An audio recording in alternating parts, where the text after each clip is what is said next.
This news update is brought to you by... Got kids? Then you need video on demand from Flow, with hours of entertaining shows and movies for boys and girls of all ages. There's always something to watch. Simply press the VOD button on your Flow remote. This is how we do TV. This is how we Flow. This is the Barbados Today evening update for Tuesday, February 16, 2016. Thanks for joining us. I'm Frenella Wedderburn. Tourism officials are welcoming the implementation of a fingerprinting system at ports of entry in Barbados. From April 1, any passenger entering or leaving the country will be fingerprinted except for diplomats and children under the age of 16. Secretary General of the Caribbean Tourism Organization, New Riley, believes the new measure is a good one. However, he says his organization will be keeping a close eye on the initiative to gauge its impact on the visitor experience. As far as individual member countries take whatever measures they themselves feel are appropriate in terms of their resources and their national policy. From a tourism point of view, clearly tourism factors and the Caribbean Tourism Organization will be keen to see what, if any, impact it has on the visitor experience. And I know you know that there are examples around the world where protecting border security and maintaining an excellent entry experience are not mutually exclusive. There are some jurisdictions that do that extremely well. They protect their borders effectively, and they also have an efficient and welcoming system for visitors. Clearly, it's something that we all keep an eye on. Chief Executive Officer of the Barbados Hotel and Tourism Organization, Sue Springer, has also welcomed the move, saying the system is one that is used at almost all other international airports. What they're doing regarding the fingerprinting and the facial recognition is something that is at every international airport, basically nearly in the world. And it just means that Barbados is making sure the security aspect is maintained. And as long as everybody is trained and there is a system put in place, then there shouldn't be any more hold up than there is at any other international airport. I mean, everybody knows. I mean, when you travel, when I travel, we know what we've got to do. It isn't as if it's something foreign and that we're the only place doing it. So I have no issues with that. Okay, but it's both entering and leaving the island that will be done. Well, on the departure side, that just means that again, something has to be put in place to deal with the volume. You know, I mean, whereas maybe we've now got 2 or 3 officers on duty, maybe they have to increase those officers. But I am sure that if they're going to implement a system, then you have to look at your HR component as well to make sure that what you're doing to keep that system going or introduce it has the right sort of training behind it. Barbados edges out its Caribbean neighbors to record the highest growth rate in visitor arrivals from the U.S. market in 2015. Word of this from the CTO's Acting Director of Research and Information Technology, Ryan Skeet, as he gave an update on the region's bread and butter industry this morning. He revealed that the Caribbean posted record-breaking numbers to its shores over any other region in the world, with 28.7 million visitors. With regards to Bridgetown, Skeet explained that the island saw a 27.6% increase in visitors from Washington. It also was one of the top 3 destinations of choice for Canadian travelers, with a 4.5% increase. The top performing destinations in the Canadian market were Curacao, up about 46%, Suriname, up about 58%, and Barbados, up about 18%.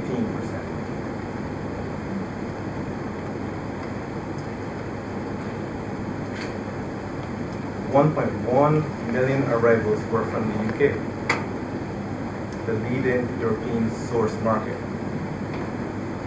which translated to an increase of 10.4% compared to 2014.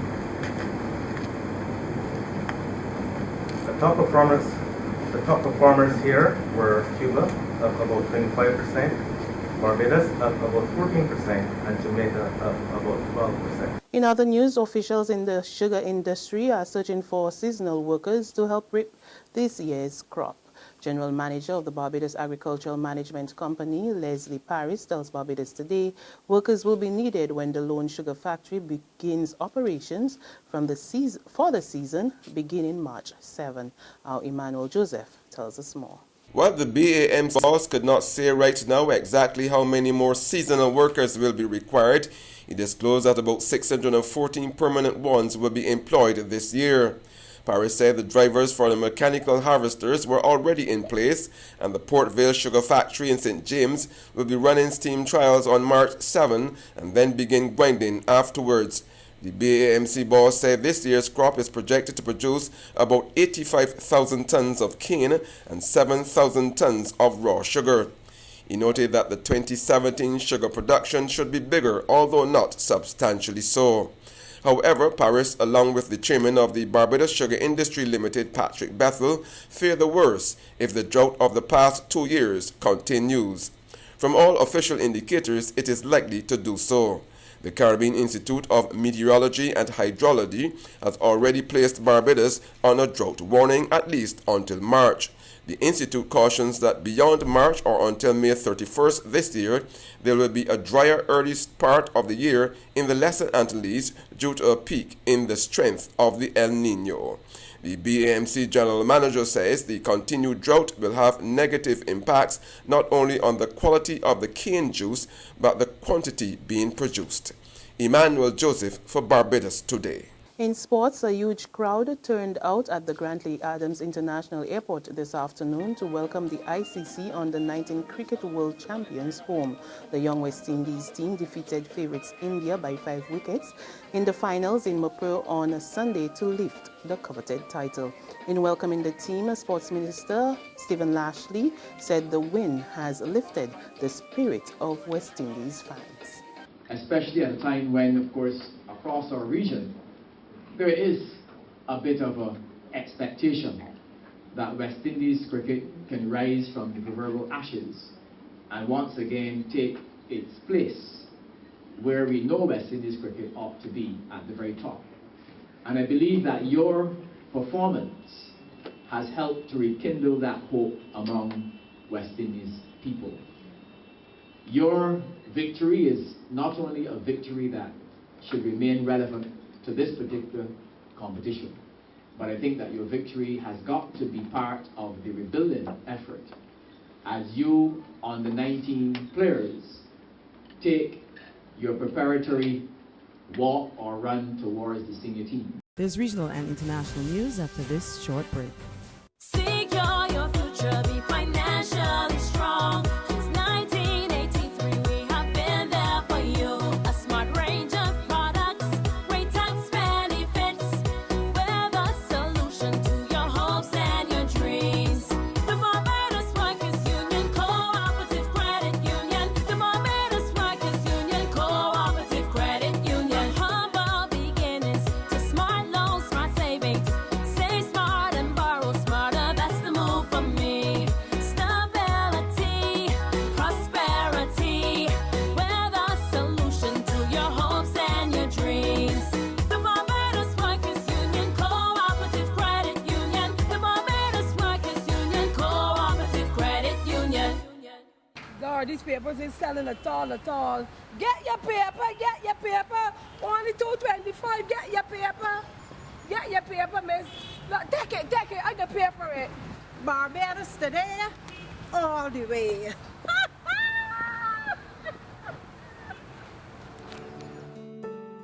Barbados Today, news you can trust. Well, it may be the month of love, but it is also the month of AgriFest. It is here, AgriFest 2016 at Queen's Park on February 26th through 28th, highlighting the theme, Grow, Sell, Eat, Repeat. A humongous amount of attractions and activities for everybody. So don't Dixie doodle your physiog. I, Brother Daddy, will be there, along with my sheep, Dolly, Dootsy, and Dan. So come, let me celebrate the very best of agriculture in the Caribbean. We pick up with news from Trinidad, where the embattled mayor of Port of Spain, Raymond Timke, has resigned. He tendered in his resignation today, 6 days after making statements on the death of a Japanese woman whose body was found near the Queen's Park Savannah last Wednesday. Opposition political parties and civic groups had been lobbying for him to step down over the comments. Prime Minister Dr. Keith Rowley, who initially said Tim Key's statements did not warrant his resignation, but recently acknowledged that the mayor's comments were unacceptable and welcomed his decision to step aside. Internationally, Boutros Ghali has died. Egypt's state news agency says the former UN Secretary General died at a Cairo hospital on Tuesday after being admitted with a broken pelvis. He was 93.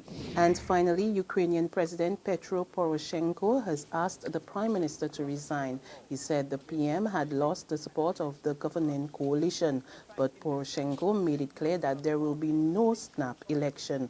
The Prime Minister's government has been criticized over the slow pace of reforms and faces allegations of corruption. And that's news and sports, but for the very latest, visit our website at www.barbadostoday.bb. Also, subscribe to our e-paper, email updates, and like us on Facebook. We're also on Izumi Media in bus terminals or screenplay at supermarkets and gas stations near you, as well as Channel 101 on Flow TV and Mix 96.9 FM. I'm Fernella Wedderburn. Good evening.